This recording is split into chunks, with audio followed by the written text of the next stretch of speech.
मोदी यांनी राम मंदिराची उभारणी केली, कलम 370 हटवलं।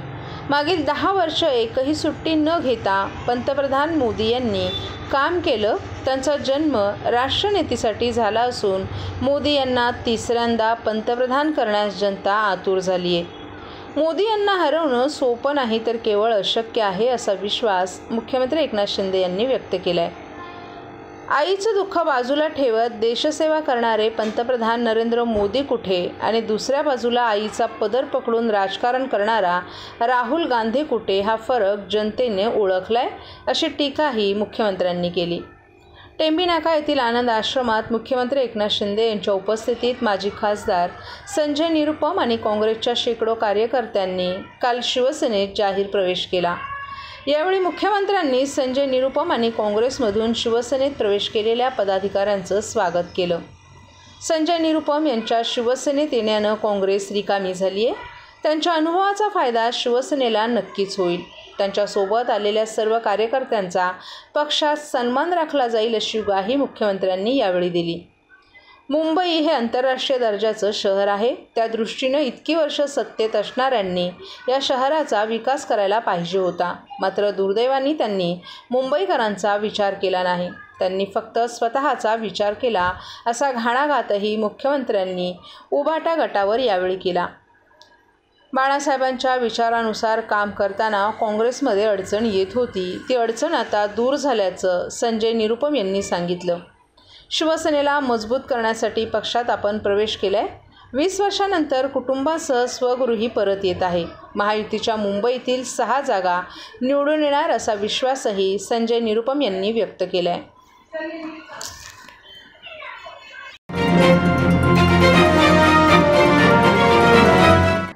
एखाद्यानं इच्छा व्यक्त करणं गुन्हा आहे का? मोदी यांना तिसऱ्यांदा पंतप्रधान करण्यासाठी महायुतीच्या सर्व उमेदवारांना निवडून आणण्याची भूमिका घेतलेली आहे। त्यात नाराजी कार्यकर्त्यांमध्ये होती, ती हळूहळू कमी केली आहे। नाराजी पूर्णपणे दूर केली जाईल। मोदी यांच्यासाठी 48 जागा आमच्यासाठी प्रतिष्ठेच्या आहेत असं भाजप नेते तथा माजी मंत्री गणेश नाईक यांनी सांगितलं। मुख्यमंत्र्यांबरोबर भेट झाली, हस्तांदोलन झालं आणि चांगले काम करण्याचं निश्चित झाले। ठाणे लोकसभेची उमेदवारी जाहीर झाल्यानंतर नवी मुंबईत नाराजी नाट्य दिसून आलं। संजीव नाईक यांना उमेदवारी द्यावी यावरून अनेक पदाधिकाऱ्यांनी राजीनामे दिले होते। मीरा भाईंदर आणि ठाण्यातही हे लोण आल्याचं दिसून आलं, परंतु ठाण्यातील पदाधिकाऱ्यांची तात्काळ समजूत काढण्यात आली। परंतु नवी मुंबईतील पदाधिकारी नाराज असल्याचं दिसून आलं होतं, त्यामुळे मस्के यांचा अर्ज भरण्यासाठी नाईक कुटुंब येतील का असा सवाल या निमित्तानं उपस्थित झाला होता। परंतु रात्री उशिरा त्यांची नाराजी वरिष्ठांनी दूर केल्याचं दिसून आले। त्यानंतर काल गणेश नाईक, संजीव नाईक, सागर नाईक आणि संदीप नाईक आदींनी हजेरी लावली। यावेळी गणेश नाईक यांनी मोदींसाठी काम करायचं असल्याचंही स्पष्ट केले।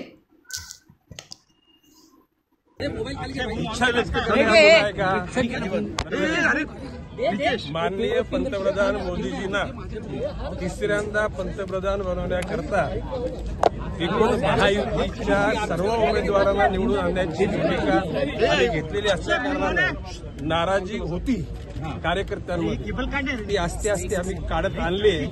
थोड्या वेळामध्ये ती नाराजी पूर्ण दूर होऊन जाईल। नक्कीच सगळे मिळून कामाला लागतील ठाणे, कारण मुख्यमंत्री एकनाथ शिंदे यांचा प्रतिष्ठित असा गड मानला जातो। मोदीजींच्या करता आम्हाला प्रत्येक 48 जागा प्रतिष्ठेच्या आहेत, ऐकला का?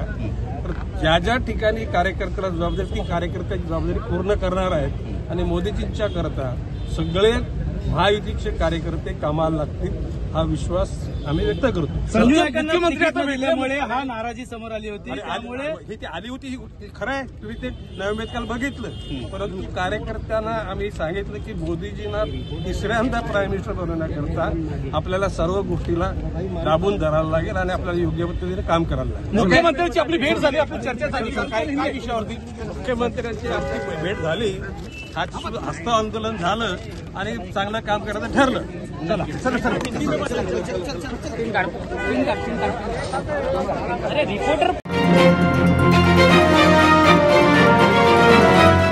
मिर्झापूर बिहार येथे राहणाऱ्या 20 वर्षीय रोहित कुमार याने वर्तकनगर सर्व नागरिकांना आवाहन करण्यात येत आहे की सध्या डासांमार्फत पसरणाऱ्या डेंग्यू या आजाराचा प्रसार रोखण्यासाठी प्रत्येकाने पुढीलप्रमाणे कार्यवाही करावी.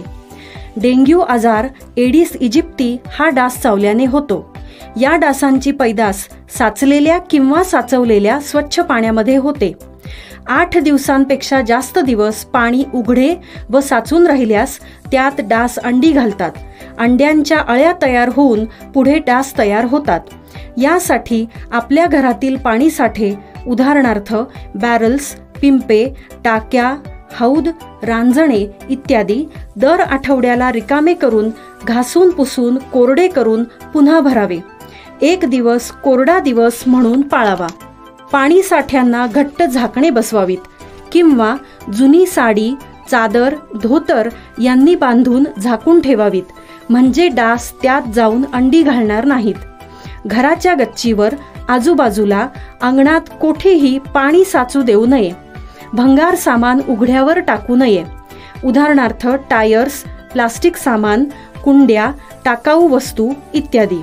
अशा सामानात पावसाचे पाणी साठून त्यात डेंग्यूच्या डासांची पैदास होते. घरातील कूलर्स, फ्रीजच्या पाठीमागील ट्रे हे देखील वेळोवेळी कोरडे करावेत.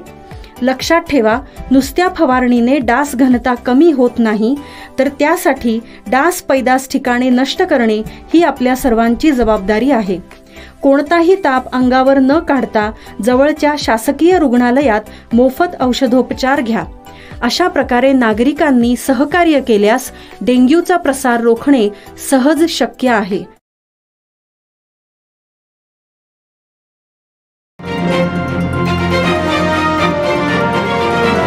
परिसरात राहणाऱ्या, शालेय शिक्षण घेणाऱ्या एका 13 वर्षीय मुलीशी सोशल मीडियावर मैत्री केली आणि नंतर तिला प्रेमाच्या जाळ्यात ओढून तिचे काही आक्षेपार्ह फोटो काढून घेतले. नंतर तिला तो सतत त्रास देत होता, त्यामुळे तिने त्याच्याशी बोलण्यास टाळाटाळ केली. त्याचा राग येऊन रोहित कुमार या मुलानं तिचे व्हिडिओ व्हॉट्सअपच्या माध्यमातून व्हायरल करत तिच्या नातेवाईक आणि मित्रमैत्रिणींना पाठवले. या गोष्टीला घाबरून त्या मुलीनं आपल्या मोठ्या बहिणीला ही गोष्ट सांगितली. त्याप्रमाणे ती मोठ्या बहिणीने वर्तकनगर पोलीस स्टेशनमध्ये रोहित कुमार विरोधात तक्रार दाखल केली आहे. या तक्रारीची गांभीर्यानं दखल घेत पोलीस उपायुक्त अमरसिंग जाधव, सहाय्यक पोलीस आयुक्त मंदार जावळे, वर्तकनगर पोलीस स्टेशनचे वरिष्ठ पोलीस निरीक्षक राजकुमार वाकचौरे यांच्या मार्गदर्शनाखाली पोलीस निरीक्षक मल्हार कोकरेव इतर अधिकारी कर्मचारी यांनी मिळून तांत्रिक तपास करून अहोरात्र परिश्रम करून आरोपीचा ठावठिकाणा शोधून काढला आणि देहरादून उत्तराखंड येथील रायवाला पोलीस स्टेशनच्या हातून त्याला अटक केली आहे. या आरोपीकडे अधिक चौकशी केली असता तो अशाच प्रकारे स्वतःची ओळख लपवून इतर मुलींसोबत सोशल मीडिया साईटवरून ओळख करून त्यांच्याशी मैत्री करून विश्वास संपादन करून त्यांचे आक्षेपार्ह व्हिडिओ बनवून नंतर त्या मुलींनी बोलण्यास टाळाटाळ केल्यानंतर त्यांचे आक्षेपार्ह व्हिडिओ त्यांच्या नातेवाईक मित्रमैत्रिणींच्या मोबाईलवर पाठवत असल्याचं निष्पन्न झाले. या आरोपीला अशा प्रकारे मुलींना त्रास देण्याची विकृती असल्याचं स्पष्ट होतं. त्याच्याहून तो बऱ्याच मुलींना अशा प्रकारे त्रास देत असल्याचे निष्पन्न झाले. तर या प्रकारच्या बिना ओळखीच्या कुठल्याही व्यक्तीशी मुलींनी संपर्क करून, विशेषतः अल्पवयीन मुलींनी या गोष्टी टाळाव्यात. त्यांना तशी समज नसते. कोणी अनोळखी व्यक्तीने फ्रेंड रिक्वेस्ट टाकली तर त्याला रिस्पॉन्स देऊ नये, त्यांना सोशल मीडिया भूलथापांना बळी पडू नये असं आवाहन पोलीस उपायुक्तांनी केलं आहे.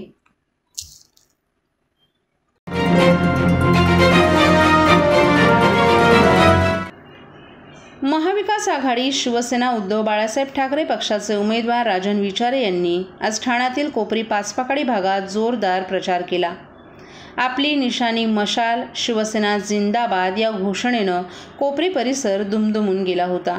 जागोजागी निष्ठावंत शिवसैनिक राजन विचारे यांचं स्वागत करण्यात आलं. असली शिवसेनेचे असली उमेदवार राजन विचारे यांना मतदारांनी तुफान प्रतिसाद दिला. शिवसेना उद्धव बाळासाहेब ठाकरे पक्षाचे लोकप्रिय उमेदवार राजन विचारे यांनी प्रचाराचा धडाका सुरू केलाय. उमेदवारी जाहीर झाल्यापासूनच विचारे यांनी ठाणे, नवी मुंबई आणि मीरा भाईंदर येथे प्रचाराला सुरुवात केली आहे. विचारे यांनी इंडिया आणि महाविकास आघाडी पदाधिकाऱ्यांनी आज जोरदार स्वागत केलं. ठाणे पूर्वेच्या Narayan Kavali Chowk, Ashtavinayak Chowk, Koprigaon, Nakhwa high school, Daulatnagar, Dhobighat, Anandnagar, Gandhinagar, mental hospital, Wagle Naka, Dsouzawadi, पंचपरमेश्वर मंदिर, रोड नंबर 16, किसननगर 1, 2 आणि 3, भटवाडी, श्रीनगर, शांतीनगर, ITI नाका, रामनगर, TMT डेपो, साठेनगर, जयभवानी नगर, इंदिरानगर, लोकमान्य नगर डेपो, सावरकर नगर, महात्मा फुले नगर, आईमाता मंदिर, अंबिकानगर, रामचंद्र नगर, वैतीवाडी, लुईसवाडी, हाजुरी, रघुनाथ नगर आणि काजूवाडी आदी ठिकाणी उमेदवार राजन विचारे यांनी मतदारांच्या गाठीभेटी घेतल्या। यावेळी शिवसेनेचे जिल्हाप्रमुख केदार दिघे, उपजिल्हाप्रमुख कृष्णकुमार कोळी, संजय घाडीगावकर, शहर प्रमुख प्रदीप शिंदे, उपशहर प्रमुख प्रदीप शेळगे, माजी नगरसेवक मिलिंद बनकर, हिरालाल भोईर, गिरीश राजे, विभाग प्रमुख दत्ता पगावले, लहू सावंत, स्वप्नील शिरकर, महिला जिल्हा संघटक रेखा खोपकर, महिला उपजिल्हा संघटक आकांक्षा राणे, महिला उपशहर संघटक मंजिरी ढमाले, ज्योती कोळी, स्नेहा पगारे, सक्रिय कार्यकारिणी सदस्य धनश्री विचारे, प्रवक्ता ॲडव्होकेट पूजा भोसले, ॲडव्होकेट आरती खळे, राष्ट्रवादीचे अध्यक्ष सुहास देसाई, आपचे अध्यक्ष सलूजा, काँग्रेसचे प्रदेश सरचिटणीस मनोज शिंदे, सरचिटणीस सचिन शिंदे, महेंद्र म्हात्रे, राहुल पिंगळे, राष्ट्रवादीचे युवक अध्यक्ष विक्रम खामकर, काँग्रेसच्या महिला अध्यक्ष वैती तसंच महाविकास आघाडीचे पदाधिकारी आणि कार्यकर्ते मोठ्या संख्येने उपस्थित होते। विरोधकांमध्ये अजून नाराजी सत्र चालू आहे। मला वाटतं नाराजी असायचं कारण तो उमेदवारच तसा आहे, कारण तो उमेदवाराची खासियत अशी आहे की त्या उमेदवारांनी कधीच कुठलं चांगलं काम केलेलं नाही। 2.5 वर्षाच्या कारकिर्दीच्या महापौरांच्या कारकिर्दीमध्ये कोरोना लागला आणि त्या कोरोनाच्या कारकिर्दीमध्ये घरात बसून होती, त्यामुळे आज जनता ओळखते कोण काय आहे ते। आज कोरोनाच्या काळात सुद्धा आम्ही स्वतःच्या जीवाची पर्वा न करता या ठिकाणी आम्ही काम करत होतो आणि असं असताना आज तुम्ही बघितलं असेल फक्त टीका करणं, विरोधकांची मुस्कटदाबी करणं, शाखेचा कब्जा करणं, शिवसेनासारख्या ह्याच्या पदाधिकाऱ्यांना त्या ठिकाणी खोटे गुन्हे दाखल करणं एवढंच त्यांनी 2.5 वर्षाच्या कारकिर्दीमध्ये केलेलं आहे आणि त्याची सजा ही जनता त्यांना या निवडणुकीमध्ये दिली।